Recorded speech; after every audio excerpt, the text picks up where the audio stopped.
what the research says about all these statements. So it's now published, and I'll click on it and show you how to use this. It's the exact same document that you just completed, but it's filled out with either true or false. Okay, so I've highlighted what the research says here, and I haven't gone into the nuances of mostly true or partly true or anything like that. I just sort of summarize whether or not the research is saying that this is false or saying that this is true. The green check marks over here are topics that are in the ebook, in the 50 Great Myths in Psychology, and those are the topics I recommend selecting for your research. So if you scroll down here, you can see all these green marks.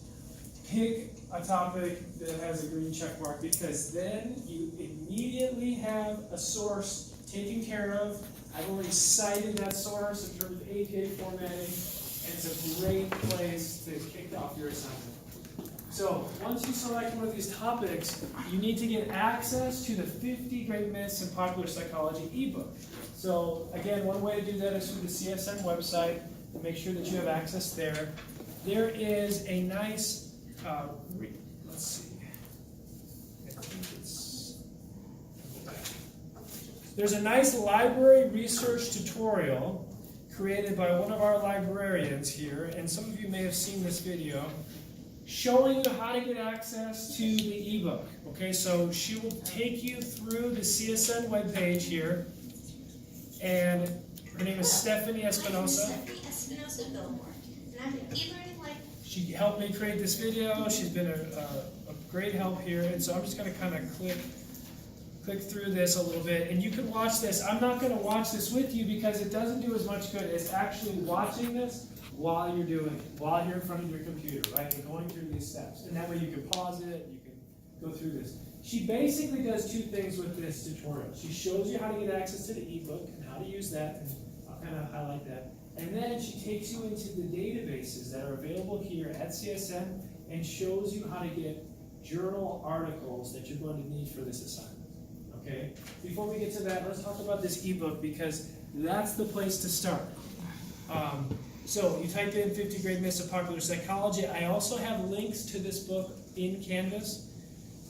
And there are 3 versions of the ebook. In other words, 3 students can be accessing the ebook at the same time.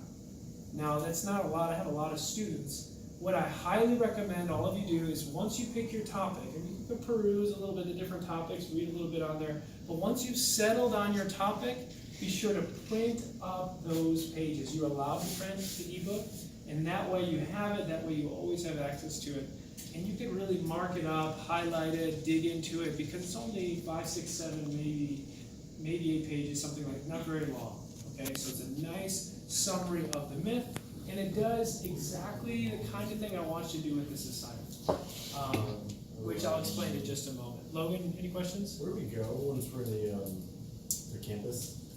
How do we get to where? So the library, well, there's a video here that'll show you that, but there's the CSN library page. Well, you have to validate your account. You get all that, then you get a login, then you can have access. So she shows you a little bit more about the ebook and how to get access to that. Again, there's one here at UNLV on a hold at the circulation desk. And she shows you how to do all this. Okay, here's myth number 5, and she you can pick it there. All right, then she starts to go through the databases. Now, you have access to UNLV's library as well, and UNLV's librarians, and you have the same databases. Really, we call it Academic Search Premier. EBSCOhost is the database company that has a ton of different subsets. The psychology one is called PsycInfo. And she's going to take you to PsycInfo. Now, you can get access to this place through UNLV as well as CSN, but you want to get to PsycInfo. Okay, so you can see EBSCOhost, and then you get into PsycInfo. And I'm going to do that a little bit right here. So if I go into the CSN library, and I'm just more familiar with CSN, so I'm going to do that. Find articles. What is it called? 50 Great Myths of Popular Psychology.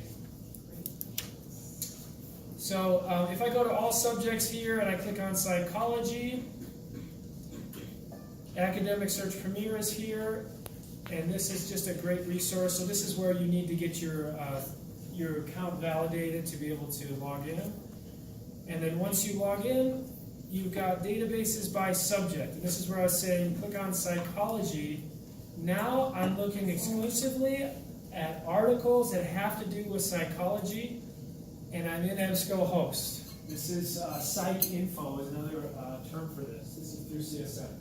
But here I am in a great place to do some research. And you have to spend time to try to get the right keywords. Before we do that though, it makes a lot of sense to start with those 5, 6, 7 pages, because they will summarize why this is a myth, talk about some of the research that refutes this myth, and that's exactly what I want you to do with this assignment. They might start talking about how memory has been shown to have errors, that false memory, and here's why false memory happens, and it's not like a tape recorder, it's not as good as people think, eyewitness testimony is not reliable. And then I'll start talking about Elizabeth Loftus, and I'll start citing, like, Elizabeth Loftus has shown this in her many studies on false memories and memory errors. And so now you've got a name that you can take and try to find research and find the journal articles on this topic. Last class we talked about how when you publish a journal article and it's peer-reviewed, I'm going to just pop this up here. This is a nice little, you can see that. Remember this? It's coming. Okay, so this right here. So when you publish a peer-reviewed journal article, you basically run through this gauntlet where other scientists critique all your work, and by the end, it's pretty credible, pretty consensual in terms of the scientists or people in the field agree that this is scholarly work, and it's valid in that sense. So peer-reviewed journal articles are what's required for this assignment. So you look through the chapter in the book, you see articles like those that have been written by Elizabeth Loftus, and then you can try to find Elizabeth Loftus's peer-reviewed research in these databases. Now, if you get your hands in some way on research by Elizabeth Loftus, you type in Loftus, you click on author, and you see some of the research she's doing, and you type in maybe false memory or memory, the articles are going to pop up. If you get the articles and you're doing the research yourself, you can cite Elizabeth Loftus. Okay, so otherwise, you have to cite Lilienfeld. So if I write Loftus or Loftus and Palmer in the author field here, and you see how it made suggestions for that when I typed it in? If I do memory, it makes suggestions for other similar terms. There's also a thesaurus which really helps you get the right keywords, because this is not as intuitive as Google, and you really have to take the time to get the precise words to find articles relevant to your topic. So if we look at Elizabeth Loftus's research on memory, we've got some articles right here where she's in the author category and she's talking about false memories and so forth. So once you start to look at these, I would highly recommend focusing on the abstract. Before you get into the PDF full text and start reading the whole article, read the abstract. It's a short summary, 250 words, about what this article is about. It summarizes the whole thing. And so before you start really digging in, you can kind of overview about it. Now, once you get your hands on these articles, then you can cite it in your outline and then your essay. Okay? Your outline is due in 2 weeks. Now, it's not much at all. It is 1 page I'm asking for with references. It's 1 page, and really it's bullet points about the kind of things that you're going to use to frame your paper. So I don't care how you format it either. It's just if you do like just tab it or bullet points or ABC 1, 2, 3, it doesn't matter to me as long as it's pretty clear, and then you got your references at the end. And when I say references, I mean full text, the full citation, probably the full citation here. So I'll show you how to get that. And then in text, you have, Loftus, you might say something about how memory has been shown that it's not reliable, Loftus, and then you have the year. That would be 12 or something like that. Then at the bottom, you have the entire citation. Let me show you how to get that. There is a citation option in the databases where once you pull up an article, like you click on this, and you read the abstract. You've got the abstract here. Look, it's not a lot of reading, but you definitely should focus on the abstract. It has a little cite button, which is really handy. So you can get the full text citation this way, and scroll down and just copy this citation here, and paste it to the bottom right here. That's all you have to do. And then in text, you put, it would be Cochrane, Greenspan, Bogert, and Loftus, 2016. So if you're going to talk about it at some place in your outline, you talk about it a little bit, and you have the little, you tie this to the piece of information itself in the outline. Yes, Molly, what can I? Can we turn the outline in on Canvas? Yes, and you know what? This will help. I'm going to go to the outline right now. So it's under Module 3 or Chapter 3. So if you scroll down here, it's at the bottom here. Always remember that, so there's a lot of things here, but you can Control F for things like outline, and it'll highlight right here, okay? But it's under Chapter 3 where we are now, and it gives you some instructions about what I'm looking for here. Here's a link to get to the book, get to the ebook. And then this is the 4 parts. I should add a 5th part where the 5th part would be references. But this is really what I'm thinking is going to frame your entire project as well as your outline. These 4 sections. And the most important section, which should serve to be about at least half of your outline, is the research that refutes the myth. In my mind, this is a scholarly research report where it's not, you don't need flowery language, precision, to the point, and direct. So you have an introduction and you're not saying, I thought that this was not the case. Turns out it is the case. I was so surprised. But you're saying, one might believe this to be the case because there's been a lot of beliefs in our culture about the moon, because of lunatics and werewolves. But this essay will show that the moon does not affect human behavior and summarize the research that makes that point, or that makes that assertion. So you're going to talk about why the misconception occurs, a little bit of the essay. Maybe 25% of the essay or something like that, but most of it should be the research that refutes the myth, where you're summarizing the research articles that you went to the database to get those articles.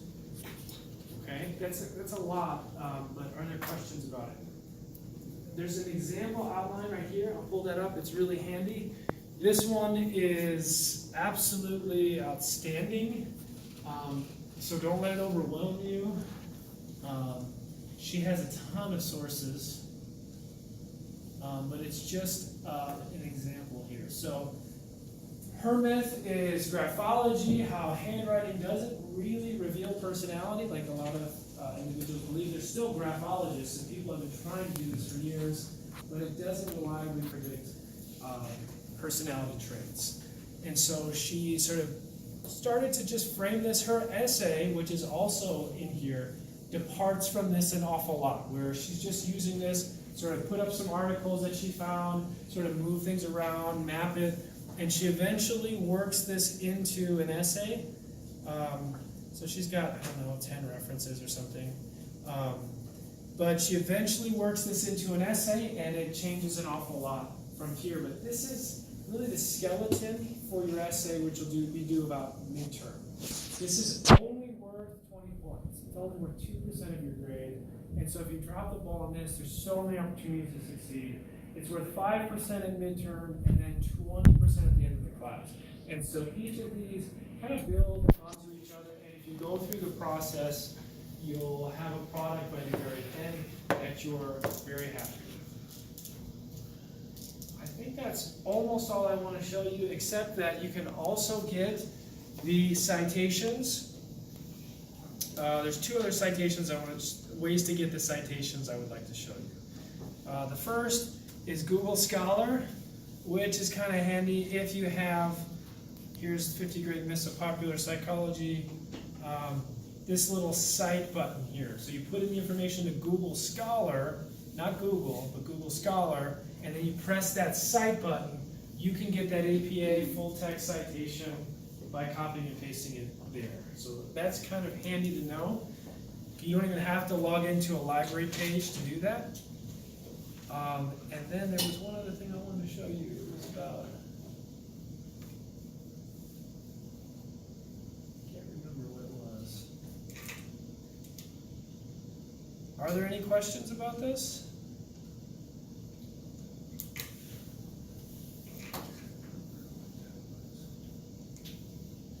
No questions?